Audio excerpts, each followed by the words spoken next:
Hello, Wellness Warriors. Today we have a special guest. We're going to be talking to semi retired Bob. I want him to tell us how he started keto, or no, carnivore. Okay, to truly understand where I came from, we have to go all the way back to 1983. 1983 is when I was discharged from the United States Army because I had gout. If you're going to keep your gout from getting worse, you need to have no red meat and limit other meat consumption, chicken, fish, pork, to just a palm sized piece, about 2 ounces, a couple of times a week. So I followed this advice. Now, over the next 20 years, I knew I was putting on weight, but there wasn't anything I could do about it because every time I started an exercise program, and remember, we all knew for fact at that time that all you had to do to lose weight was to eat less and move more. But every time I tried to move more, I would get a couple of days into a program and my gout would flare up. So I had to just sit there on the couch for 3 or 4 or 5 days waiting for my joints to recover again. So over the next 15, 20 years, I just slowly gained weight over and over and over. And following the gout diet, Do you want to give us a little bit of an idea of what's on the handout, just out of curiosity? lots of fruits, lots of vegetables, whole grains, and no red meat. If you're going to have meat, have just a palm sized piece a couple of times a week. That's the basic overall of it. Now, there's some other foods like organ meats are at the top of the list of never eat. And then there's some odd ones that are like peas, for some reason, is on that list. Never eat peas. I don't know why. But it boils down to lots of whole grains, lots of fruit, lots of It vegetables. sounds a bit like the standard diet. Like the. Yeah, Okay. it is. Just with some exceptions in there, the whole meat thing. And I grew up, I spent the next 35, 40 years of my life believing this handout as fact. But it at about the 20-year mark is when I was diagnosed with type 2 diabetes. I went to my doctor's office, of course, and his dietitian gave me her diabetes diet, which is very similar to the gout diet, except she called it a carb controlled diet. And what her plan was to have me eat between 60 and 75 carbs every meal, 3 meals a day, plus a 15 carb snack 3 times a day. So if you add all that up, that's, more than 200 grams of carbohydrate a day. Um, but she said the theory is to spread your carbohydrates out over the day so that you're never getting too many at once and to have the same amount of carbohydrate at the same time every day. And that would help control your blood sugar. And it did work a little bit. My A1C went from 10.3 down to about 9. You look like you want to say I, something, believe, Chris. Go I right feel like ahead. it's really cool because she's at least touching the carbohydrate word. I feel like she also put you in a position where you were doing less carb very likely than what you were doing before. Because I know, like myself, on a normal diet, I was doing like 350. So she's got you down to two something. So you had improvements, at least a little bit. I did have a little bit of improvement, but because of the carb controlled diet, again, I was still slowly packing on weight because I couldn't exercise. Because underpinning this entire time is my gout. Some people say they have gout. I should probably touch on this just a little bit. Gout is a uric acid imbalance, or so they say it is, even though now we know it's an inflammatory response. But in generalized medicine, a normal person's uric acid is 7.1 to 7.4. You are diagnosed with gout if your uric acid goes over about 7.8. And mine, unmedicated, was 10.8. So it was really, really high. And I actually believe that's what's kept me alive because, as we know now, uric acid is an antioxidant. It's the body's primary antioxidant. But I'm getting ahead of myself here.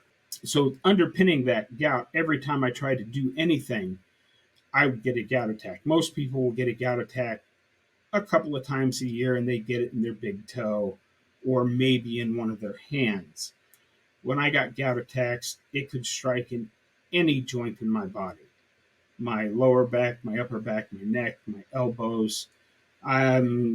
Getting them in my hands was very common on top of my feet. So I had a lot of trouble just moving around when I was having a gout attack. So I I combined the gout diet with the diabetes diet and continued forward, slowly gaining weight.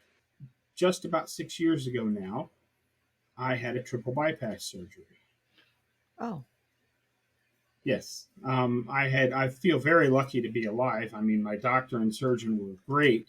Had two arteries that were completely blocked, and a third one that was 98% blocked, all going to the same side of the heart. So I was 2% away from just dropping over dead. He doesn't understand how I managed to walk into the hospital, into his office that day. you took yourself to the hospital. Oh yeah, I felt fine. I had gone to the doctor because I wasn't feeling quite right. Because I was a truck driver, an over the road truck driver, and I had actually just 6 months prior to that gotten what's called a yard dog driver, which means I just stayed in the trucking company's yard with one of their trucks and I moved trailers around. I noticed by the end of the day I was getting a little short of breath while I was cranking the legs on the trailers up and down and climbing in and out of the truck all day long. I was just getting a lot more tired than I thought I should. I went to the doctor first off and he said, maybe one of your blood pressure meds off. Here, let's adjust this a little bit. And then that didn't really seem to help anything. So I went back to the doctor a week later and he hooked me up to his 3 lead EKG machine that he keeps in his office and said, well, I there's a little something here that I don't actually know what it's about, but it doesn't look right to me. So I'm going to send you over to a cardiologist friend of mine. And he had made me an appointment for that afternoon. I went over to the cardiologist's office and he hooked me up to his big, whatever it is, 12 lead. It was a great big one. And he did an ultrasound of some stuff and said, it looks like you might have a little bit of restriction. I'd like to get you in for an angiogram, which is where they go up in and actually look at your arteries. And he said, I'd like to get you scheduled for that tomorrow. I said, well, I have Ohio State football tickets in Texas for Saturday. Can it wait a week? And he says, yeah, I mean, there might be a little blockage here, but nothing looks that serious. Okay. So I went off to Texas, saw my Ohio State football team win their bowl game, and then came back and had my angiogram the next day. And that's when he discovered all of the blockages. And I think part of why he couldn't see them on an ultrasound is what he did, An ultrasound. Okay. is I was so packed with visceral fat that he couldn't see real well. So they got me in for surgery, and I was in the hospital for 4 or 5 days after the surgery. One of the side effects that I've had from that surgery is because I was so loaded with visceral fat, they had a really hard time getting my chest closed. And consequently, my sternum is now deformed, which is why I'm no longer a truck driver, because I cannot pass a DOT physical with the way my sternum looks. And I remember my nurse's name was Sam. He was a great guy. But he had told me that they really had a lot of trouble getting my chest closed because, they wrap the wires around your sternum on each side and they pull the wires to get your chest closed.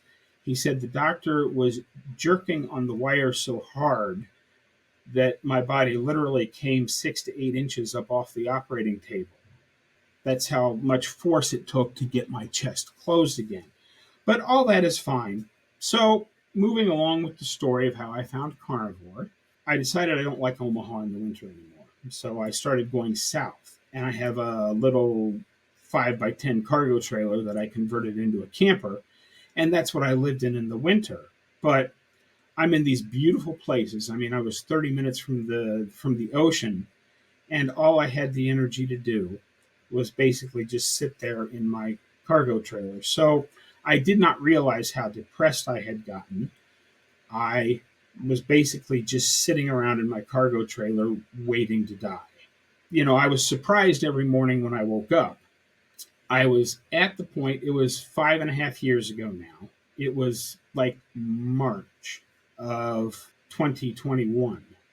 I'm sitting in the church parking lot where I parked for the winter, getting ready to load up to come back to Omaha for the summer, when I have no idea how it got on my screen. I uh, I actually believe God reached into my computer and said, "This is the video you need to see," because I have always been photography, travel and tourism, van life, camping, that type of a YouTube consumer. And right there in the middle of my screen when I fired up YouTube was a video by a guy you've probably heard of, Dante Ferrigno. His channel is called Ferrigno's Freedom. And he had a video called 125 Days of Lion Diet. I didn't know what lion diet was, but he had a before and after picture in his thumbnail. So I clicked into it.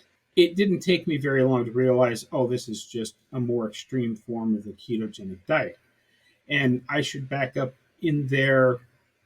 I had heard of the Atkins diet. I actually read the Atkins book, but realized that I couldn't do that diet because I can't eat a lot of meat because I have gout. They've been telling me for, I've known as fact for 40 years at this point that I'm not supposed to eat a lot of meat because it will affect my gout in a negative way. And I already have really bad gout. But because I'd watched his video, YouTube put up this country doctor from the middle of Tennessee by the name of Ken Berry. I'm like, I don't know who this guy is, but he grew up in Appalachia just like I did. So I don't know if it was his mannerisms or the way he talked or whatever it was. It's like, I kind of like this guy. I'm going to watch a couple of his videos. And then I noticed that I got a notification popped up that he was going live that evening. So I thought, I'm going to go ask him about this. So I jumped into his live stream that Monday night, and I thought, oh, I'm never going to get a question answered. There's already 2,000 people here waiting, and the live hasn't even started yet. But because I was there, I typed in my question: I have gout and cannot eat a lot of meat. Is there a version of this diet I can do? Now, if I had known it was going to be so successful, I would have written her name down. I know at the time his two female moderators were Mitzi and Paola. I have no idea which one it was because I just don't remember. But one of them sent me back a message that said, Bob, eating meat does not cause gout. You should go watch Dr. Berry's gout videos on this. I'm like, what?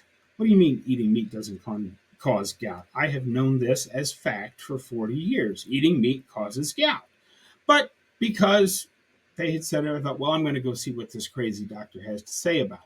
So I watched his gout video, and what he said made sense, but I'm also thinking, gosh, that can't be right because that goes against everything I've been taught for 40 years. So I watched some more of his videos, and the more I watched, the more it all made sense. I'm like, I haven't been able to do anything for a year now. I can barely stand for more than 2 to 2.5 minutes without severe pain because I had, arthritis and spinal stenosis and gout and fatty liver and type 2 diabetes, and I'd had a triple bypass. I was taking 13 medications in the morning, plus 9 at night, plus pain pills scattered throughout the day just to survive another day. And I thought, the worst this thing can do is kill me. And at this point in my life, that's not going to be such a bad thing. So, because I was getting ready to go home, I was actually leaving the next day to start driving to Omaha. And I was stopping in Ohio to visit with my sister and my mother. I thought, well, I'll start this when I get home because it wouldn't be fair to call my sister up and say, I'm changing my diet. You have to go to the grocery store and rebuy all the food that you just bought to feed me while I'm there. So I had a last hurrah on my sister's home cooking for 6 days in Ohio. And then I went home. I got home on May the 8th and went shopping. And the next day, May the 9th, the day before my 59th birthday, I went carnivore, full blow. With And carnivore, not keto. no, I went straight up carnivore, straight through.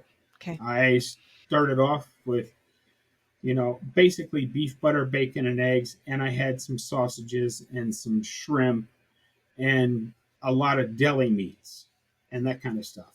if anybody that has been watching me for a while know, I also had an extreme stockpile of spam. So spam played a major role in my diet when I first started.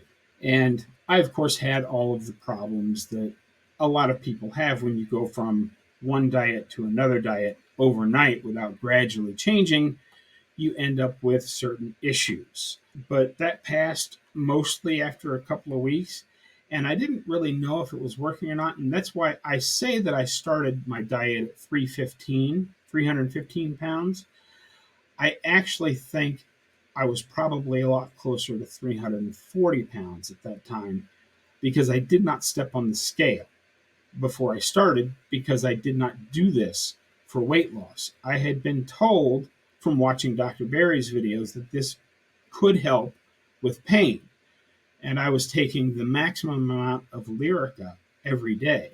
Plus, I was taking tramadol in between to kind of make up for where the Lyrica didn't cover all of my pain. So I was just looking for a little bit of pain relief when I started this diet. And at the 2 week mark, I decided to sit down in front of my camera and put a little update out there because I had made a little video, semi retired Bob Goes Carnivore. And this wasn't because I thought YouTube was going to be a thing. I'd had an unsuccessful photography channel for quite some time. And because my 25 subscribers were all friends and family, I just made a Bob Goes Carnivore video just to give them all an update rather than having to call all 25 people that I care about in my life to tell them what's going on. So I sat down in front of the camera and realized that I'd set my note sheet off to my left a little bit further than I could reach. Well, my left shoulder has always been my really bad shoulder. And without even realizing it, I reached over, grabbed the paper, and started to record my video before I realized what I had done. And I thought, how did that happen? My shoulder doesn't move that way. And it was that day that I stepped on the scale, and it was at 315 pounds. I noticed that my clothes were getting looser. And the reason I didn't really check my weight to start with and expect any weight loss is because I was convinced I could not lose weight because I had tried over the course of my 40 years since I'd been diagnosed with gout. I tried a lot of the diets that were out there that conformed to what I was told I had to eat for gout. So I tried all sorts of stuff. We all remember the grapefruit diet and the cabbage soup diet, and there have been tons of them out there. I tried them all, and I couldn't lose weight on any of them. And the rest, as they say, is history. There, I think I've talked enough. I'll let you get to one of your questions. But that's how I found the carnivore diet. First of all, I'm just shocked to understand that. So, gout, you had it basically in every joint. And I guess I'd never really understood that gout could be like you see feet. Like whenever someone has an image of gout, it's feet. So I guess I never understood that you could have gout in every joint. Yes, That's a uric if acid you're issue. yeah, well, it's actually an inflammation issue, Yeah. as we now know. Uric acid plays a small part in it, but the reason they think uric acid is the problem with gout is that if you pull the synovial fluid out of a joint that is having a gout attack, you will see these spiky little uric acid crystals. Well, if you check everybody's joints, they all have some of these. Hmm. There are more of them when you're having a gout attack, but I don't believe that that is the actual cause. Now, that can be the cause of the pain when you try to move the joint, but the joint is highly inflamed, which restricts the movement. Right. I mean, obviously, it makes a lot of sense when you take the time to stop and think about it. We like a lot of us are not explained that uric acid is antioxidant, right? This happened, all started in 1983. There was no internet in 1983. That's true. We did not question our doctors in 1983. Our doctors were these guys on the pedestal in the long white lab coat, and they obviously knew what they were talking about because They had been to medical school. They had science on their side. They knew exactly what was wrong with me and how to fix it because they are the doctors. We did not question that. What's And interesting to me is you're saying that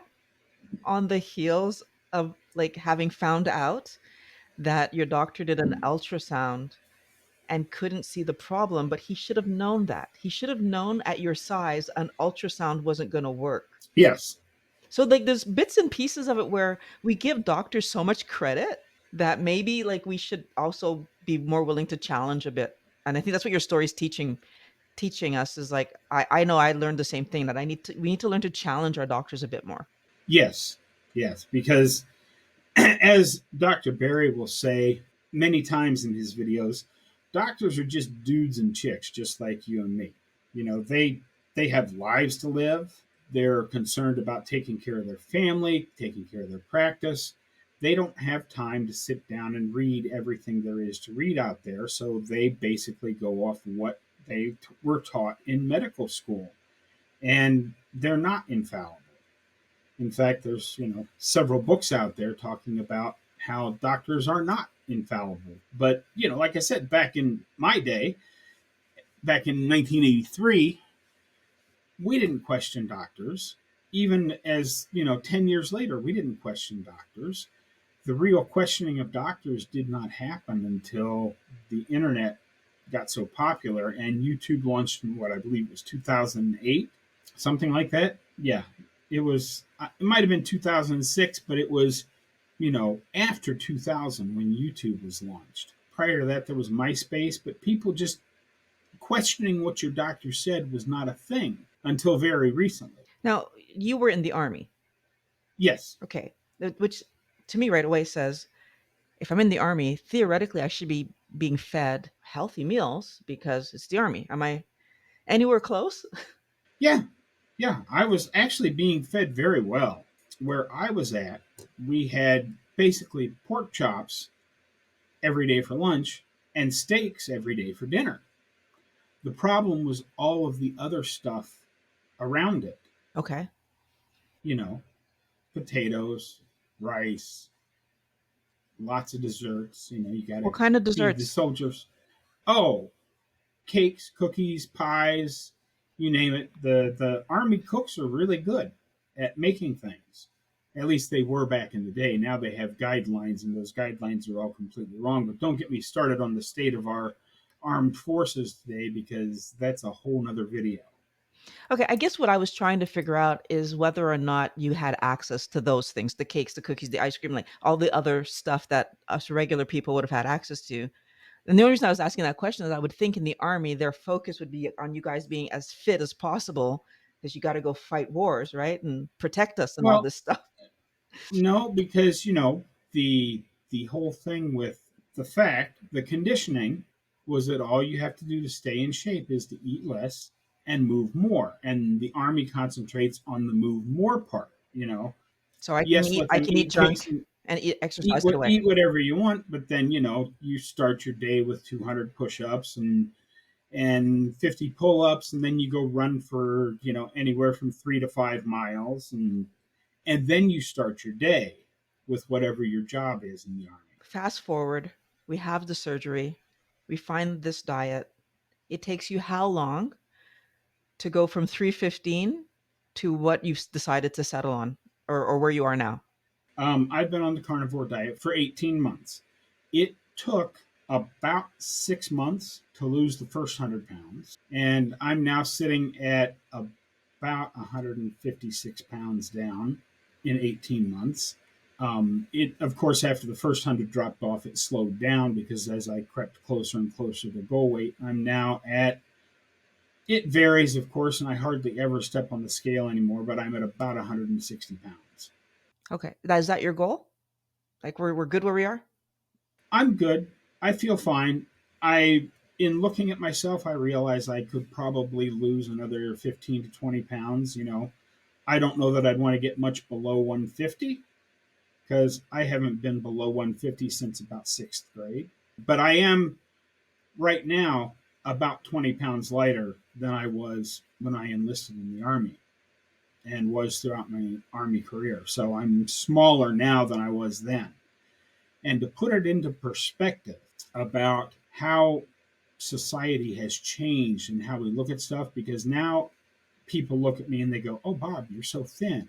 You look so good." You know what my nickname was? Not just in basic training, but the entire time I was in the Army. My nickname was Heavy. I was the largest, physically looking, largest person in the unit, which tells you how much things have changed in the way people look at society as a whole, because now somebody that is 5'7" and 180 pounds would look thin compared to most of the population. That's where things have changed, because somebody who was 5'7", 180 pounds back then was the biggest guy in the unit, size wise. For sure, I think over the last, I don't even know, like I think since 1970 ish, we've been just on this growth. Like we're just getting heavier and heavier and heavier. It's crazy. And I think that one of the things I'm wondering about, you talked about not wanting to burden your sister with your new diet, but obviously now that you've been doing it for a while, so what does your family, so how did they react, first of all?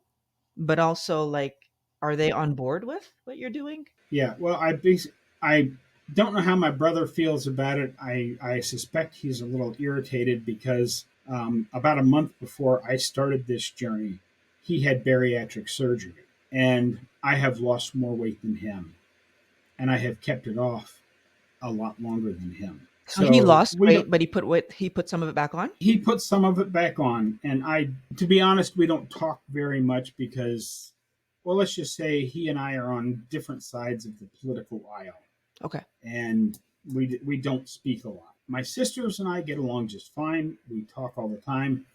My eldest sister, who is retired from the Air Force, she was on board with it, but she, in her usual self, did not say good idea or bad idea. She just asked me a bunch of questions, probing to see if I actually knew what I was getting into and if I had actually done any research on this diet, or if it's just, oh, there goes Bobby, watched a single YouTube video, and now he's going to go off on this crazy thing. Okay. Um, so she seemed very on board with it. My other sister, the younger one, is a marathon runner, and she has been on and off a ketogenic lifestyle for decades, because she actually, if you can believe this, because most runners increase their sugar intake as they go out to do distance runs. My sister finds that she has more energy if she goes keto for about a month before a marathon. And oh, it's been 4 or 5 years now. She ran Boston and a few others, and she's one of these crazy, wacky runners. She retired from teaching school to go manage a running store, so that's what she does now. So she is also on board with it. So no pushback. That's great. Like it seems like everybody is just like, okay, this is what he's doing now, and it's fine. Yeah. And friends, same thing. Well, I have one friend who is convinced I'm going to die of kidney disease, Wow. Okay. even though I've tried to explain to her that I'm not going to. But of course, she had a sister who had a kidney transplant and then went downhill very quickly from there. And I don't like to say to her, well, could it possibly have been the anti rejection meds that she was on or all of these other things? I don't get into all that with her. I know I'm the healthiest I've been, and she can see the results, but she chooses not to believe them. Even though she is in perfect shape, if a perfect circle were perfect shape. Um, I'm So saying she's very round. okay, okay. One thing I'm going to point out then is like she's bringing up this like fear for your health. Like, do you ever get scared that maybe like could I possibly be wrong? Could I be making a mistake? Is that ever something that crosses your mind? Not anymore.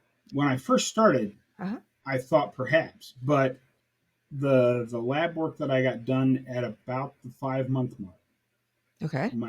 My fatty liver disease was completely gone. My liver markers were better than they'd been in decades. My chronic kidney disease was completely gone. My kidney markers were better than they'd been in decades. My inflammation markers were normal. Your My inflammation markers, which is the gout, means the gout is not there. The gout is not there. I've not had a single gout attack since I started this diet, not one. And I was having a couple a month for the previous 40 years. My arthritis is 98% better. My spinal stenosis is 98% better. As I said, I was taking 13 pills in the morning, 9 at night, plus pain pills throughout the day. I have not taken a prescription medication in over a year now. Wow.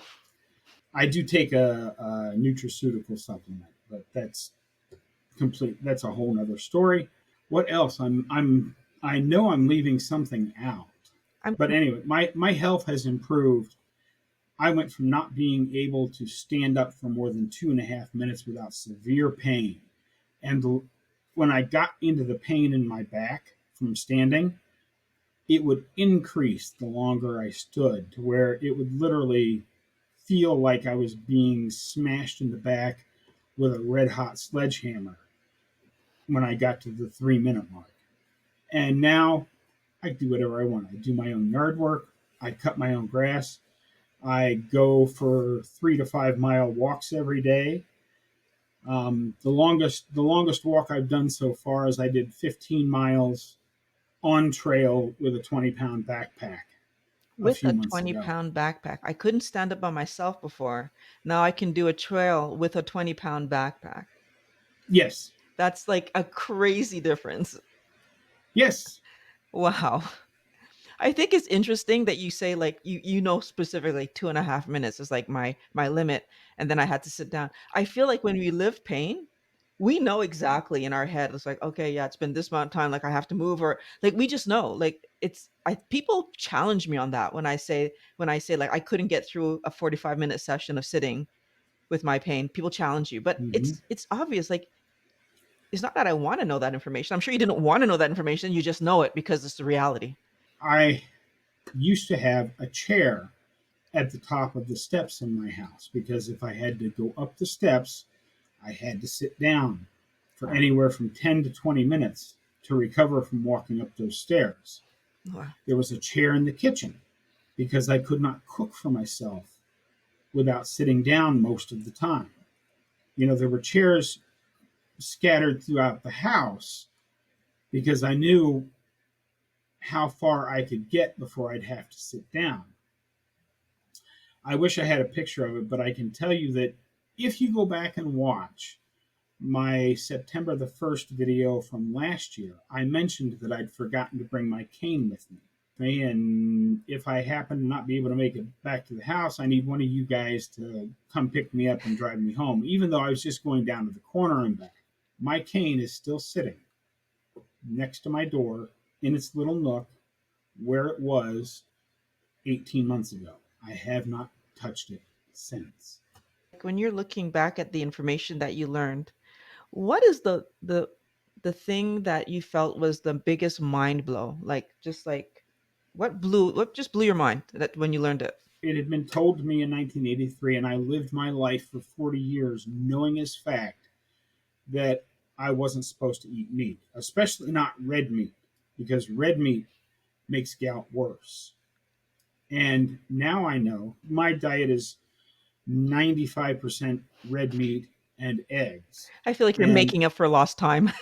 and not only am I healthier than I've ever been, the I work for a gentleman named Dave. He owns a miniature golf course here in town. I've worked for him off and on for 35 years.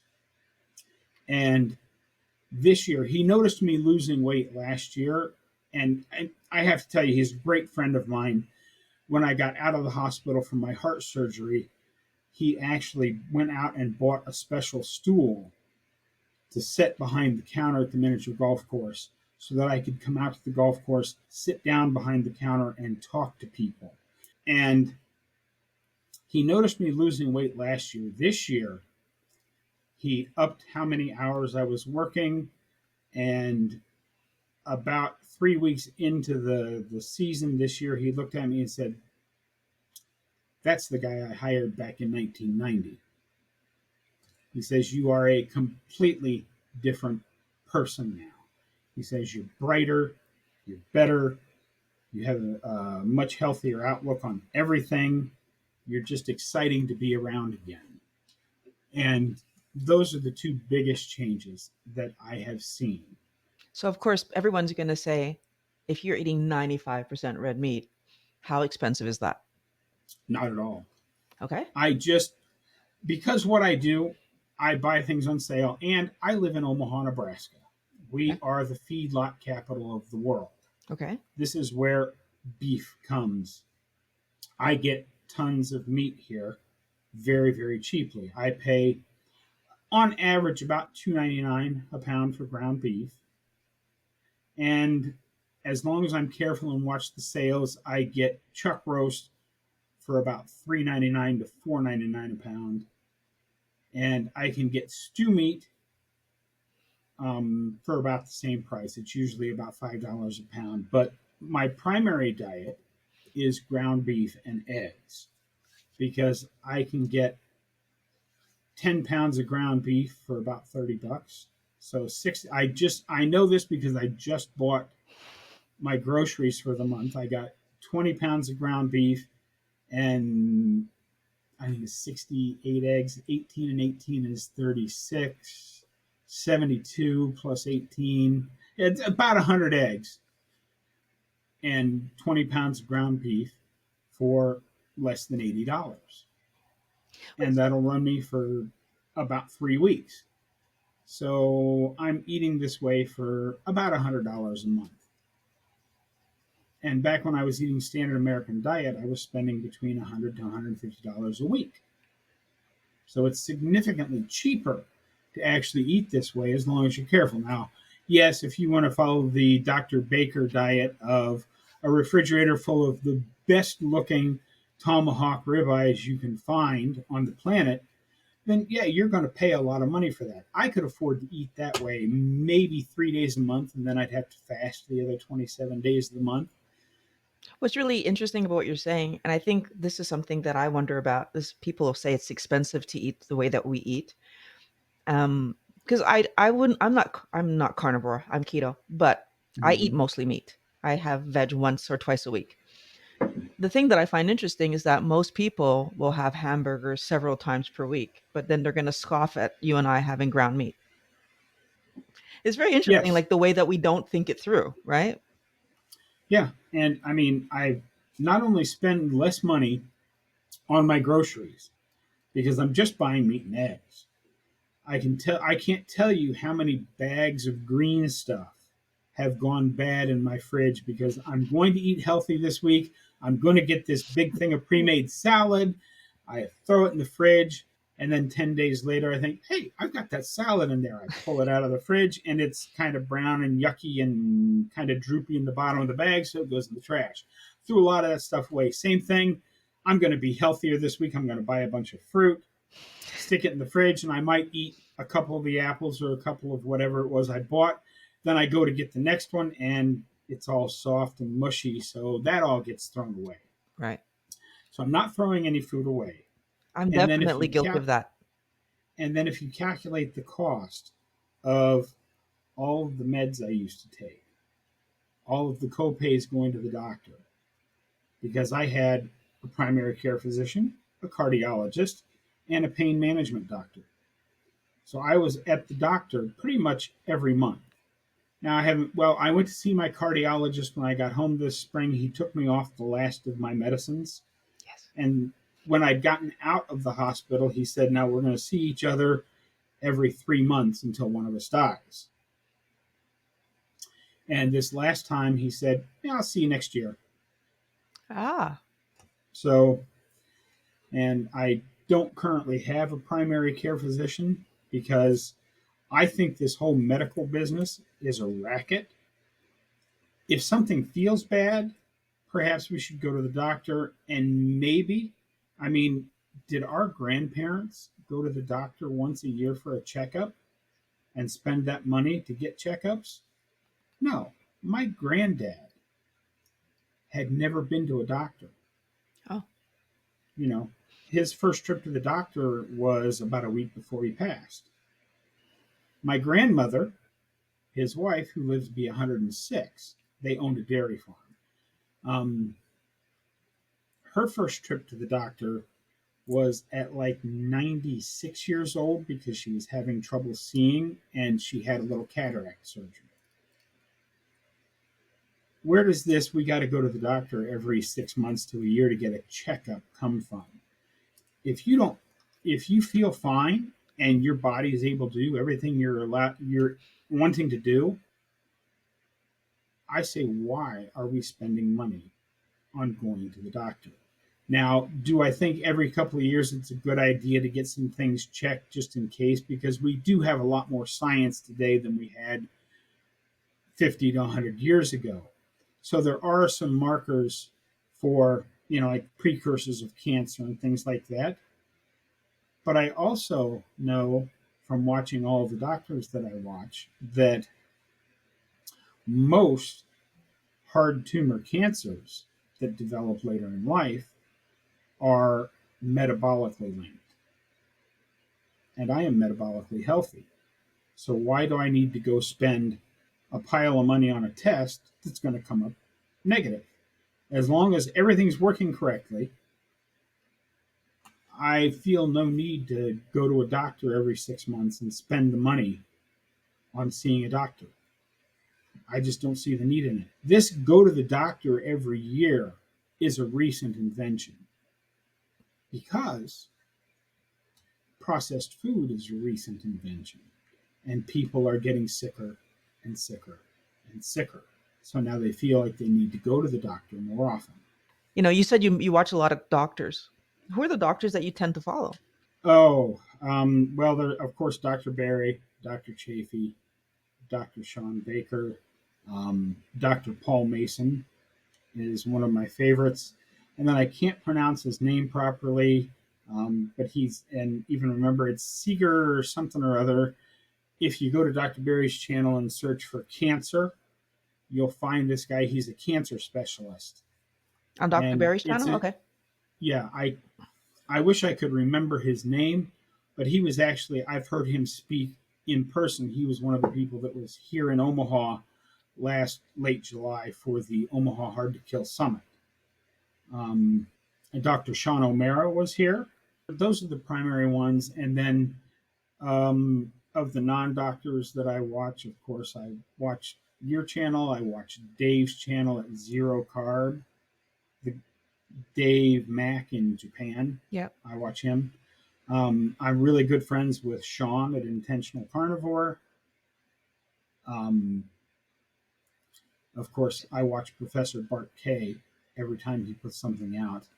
I'm tuned in, glued to the channel, ready to watch him because I really like Professor K. I've actually spoken with him. I've done an interview with him. He comes off as this really nasty old man on his YouTube channel. He is actually a really, really nice guy in person.